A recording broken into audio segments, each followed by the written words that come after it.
And Derek with the Lemonex, we're here in South Plainfield, New Jersey. And this one's huge. If he stretched out, I picked this one up. It was like 35 pounds. If he stretched out, he'd take out the whole trap. He's sleeping right now. They sleep really sound.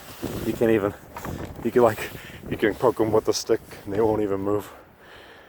So what I usually do is I'll I'll release them dead of the night. They'll leave.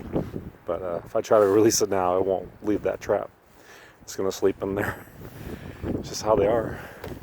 It's huge. Really put a lot of back into that.